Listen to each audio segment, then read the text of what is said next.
What's up, guys? This is the Gospel According to Mark with a C. He is I, and I am he. Just taking some time to tell you exactly what's on my mind. Thank you for joining me once again, my friends.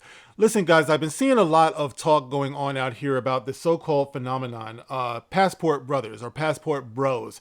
It's all over the internet. It's all over social media. People are talking about these things and what passport brothers or passport bros are.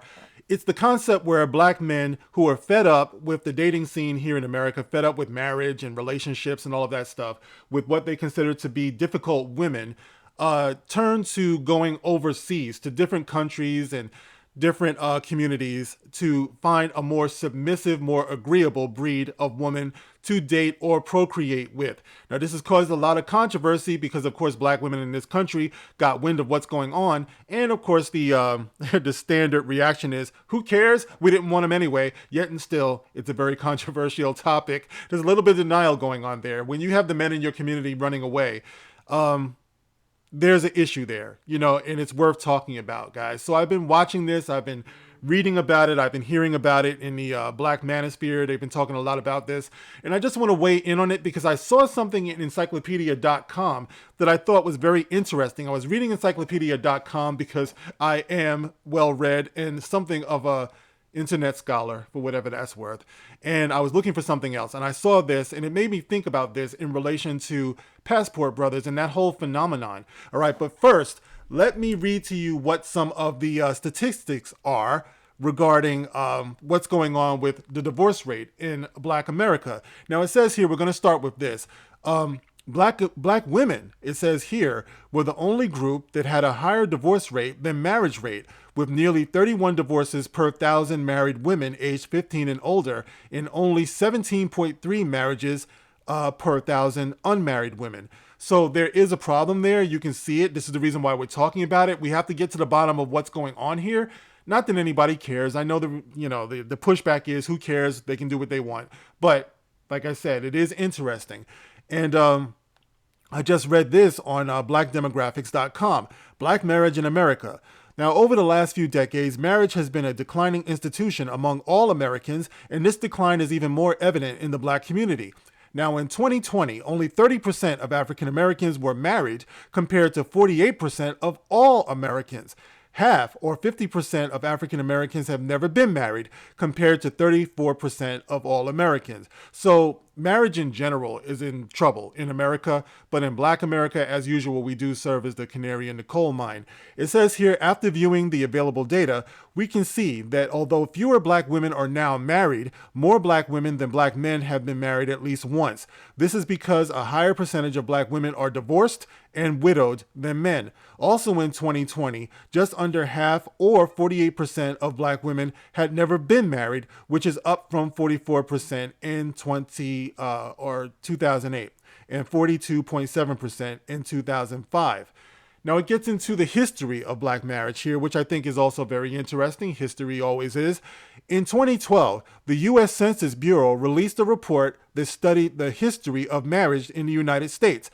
They discovered some startling statistics when calculating marriage by race. This is interesting, guys. We have to ponder what happened here. They found that African Americans aged 35 and older were more likely to be married than white Americans from 1890 until around sometime in the 1960s. Not only did they swap places during the 60s, but in 1980, the number of never married African Americans began a staggering climb from about 10% to more than 25% by 2010, while the percentage for white women remained under 10% and just over 10% for white men. Now, guys, you see what's happened here, all right? Black people were more likely to be married between the times of 1890 and around 1960. Just around the time that the civil rights movement jumped off and integration and the push for all of that. And in 1980, the number of never married African Americans began a staggering climb from about 10% to more than 25% by 2010. So between 1980 and 2010, never married black people just skyrocketed. Right? When you consider what began to happen in the 1980s, welfare, the crack epidemic. Our pop culture was really, really pushing the idea of, no romance without finance, and I can do bad all by myself and all of this stuff, and Get Out and Black Men Are Dogs. I know I was around back then. I'm an old man, so I can bear witness to that. Black men ain't shit and all of this stuff. You saw it on TV. Oprah talked about it. Rolanda talked about it. All of our pop culture. This goes up to 2010. I don't want no scrubs. Are you a bugaboo? All of this stuff. It was part of our culture. So is it any wonder? And just on the other side, guys, to be fair, in hip hop music, a lot of brothers were talking about bitches ain't shit and all of this stuff. So it's like we really, really turned against each other during that time, because I remember when my grandfather, was doing his thing, there was a lot of black men who were at home. They were building homes, they were building marriages, not to say that all of the marriages were blissfully happy and all of that stuff, but it was true. They tended to have more children and everything like that, so, and also women were a little bit more submissive. They would stay at home. The gender roles were very clear back then. The men were supposed to be providers. They were supposed to go out and do what they had to do, and the women stayed with the children, and they built their families. They built them faith-based, and they built them strong, so, that is a very, very interesting phenomenon, what we're talking about, why we kind of fell out with one another and have a hard time getting along with one another. It reminds me of, Outkast. I remember Andre, it always fascinated me, that line he said where he says, "Thank God for mom and dad for sticking true together because we don't know how." They stuck through together, mom and dad, but we don't know how. We don't know how to get through that fire. And I thought it was very, very interesting. So we find ourselves today dealing with this phenomenon of passport brothers, where you got black men who are just kind of fed up. They're just fed up or frustrated. Women are frustrated too, but the passport thing, because women have their whole swirling phenomenon too. Divest, they want to go outside and, open up their, their legs, but their their imaginations, you know what I mean? And accept new possibilities, interracial relationships and things like that. They're swirling. And then you have those passport brothers, And I thought it was very interesting how we're growing apart. And when I read this in encyclopedia.com, it made me really, really ponder. And it says here, pay attention to this, guys. All right. Like I said, this isn't me giving answers. It's just me kind of pondering. This was in encyclopedia.com with regard to whippings, during slavery here.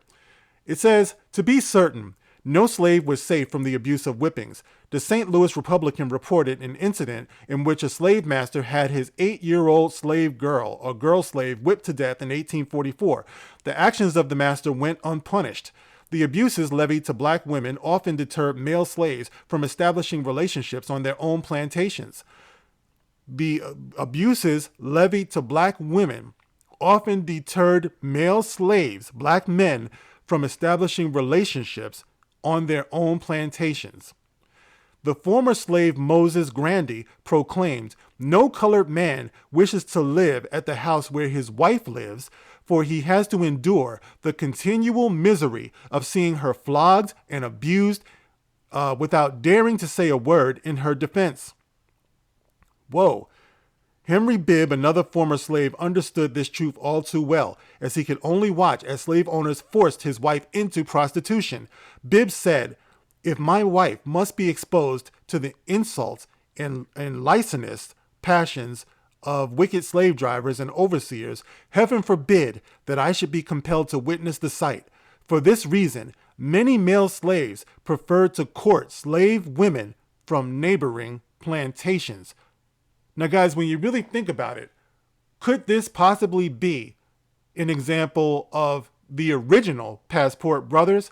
Life was way too hard, way too painful for them. They felt helpless in their own homes to protect their families, to the point where they would rather not be in the home. They would go outside of the home, outside of their plantation, outside of their community, to where they wouldn't have to witness what was going on in the abuses in their own community, on their own plantation. I thought that was pretty interesting, because could it be, I'm not saying that it is, I'm here to propose the question, could it be that that is part of what's behind this Passport Brother phenomenon, Passport Bros phenomenon? You have brothers, and I've spoken to a lot of them. I know some of them. This didn't just happen overnight. They were so frustrated with what's been going on in the black community, whereas a man can't have a place in his own home. He can't have a place at the head of his home without being questioned. I've already talked about this before. The black community has become a matriarchy where the leadership of black men is something that is almost it's anti-black almost. You know, I remember when Black Lives Matter first got started on their website, they said that they were against the nuclear family. They were against the patriarchy. The patriarchy is a bad word. So when black men do speak up to be leaders in their homes and in their communities, a lot of times, depending on the woman that you're dealing with, you could be mocked.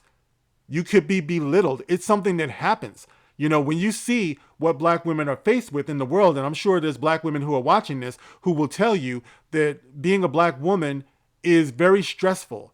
You know, there's a lot of pressure as mothers, you know, a lot of pressure as people in the workforce, you know, when you're trying to be ambitious, you know, as students and things like that.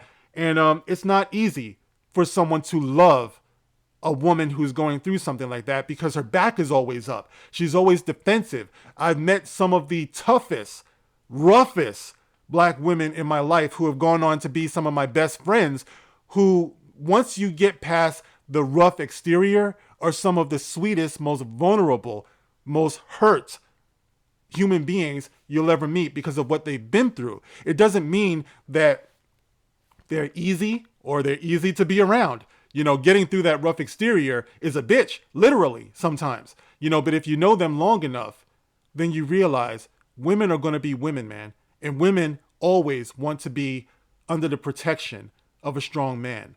That's just how it is.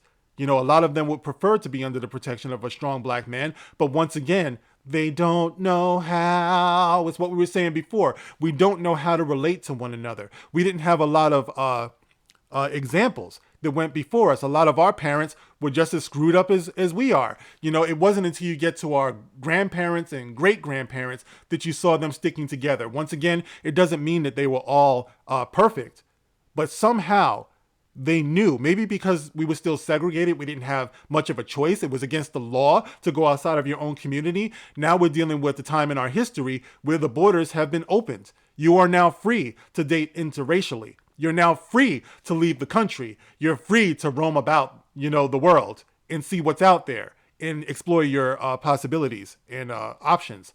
You know, so you see more of that going on. And I think reading that from the encyclopedia.com, I think there's something to that. I think it's too painful. It's too difficult, you know, for a lot of brothers, you know, to fight for their place in their home. I personally have known some women friends who have said they were going to use their children against that man. You know, if he wants to see his child, you know, he's got another thing coming. You know what I mean? It's hard. It's hard to fight for your position. And this is the reason why I've told black men, never give up the fight. I'm part of it. You know what I mean? I'm an example of it. I'm never going to let go of my son. You know, of raising him, I should say. I always want to be there because if you're not there, dude, somebody else is going to do it. He's going to look to something else, you know, whether that's positive or negative. I think we all know the answer to that because more times than not, the answer is they head out into the streets, you know, for their male guidance. And a lot of times that could be pimps and dealers and criminals. You know, they can look to hip hop, and hip hop has been weaponized against them. So it's very important, guys. It's what I was talking about on my other video. A mother being a single mother can't be where we end this. Fatherlessness is on us as men. It can never be an excuse for us to leave our children that we can't get along with the mother, you know, and that she's difficult and things like that. We have to fight for our position because if we don't, our children are going to be left out there and it's never going to get any better.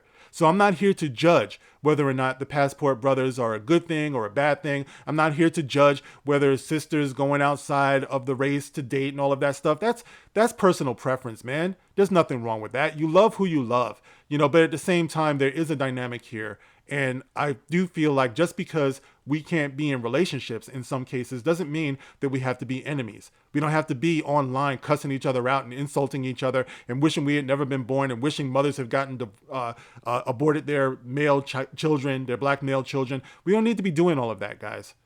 But I thought that was interesting, that little tidbit from encyclopedia.com, where it has been witnessed that black men from back during the days of slavery, rather than go through the pain of not being able to control what was in their own homes and communities, used to actually leave their homes and communities for a less stressful relationship. It's very interesting, guys. Something to think about, guys. You tell me what you feel about that in the comment section below. Try to keep it respectful. And thank you guys for listening, hanging in there with me. I hope I made it clear. I'll catch you on the next one. This is The Gospel According to Mark with a C. Rock on.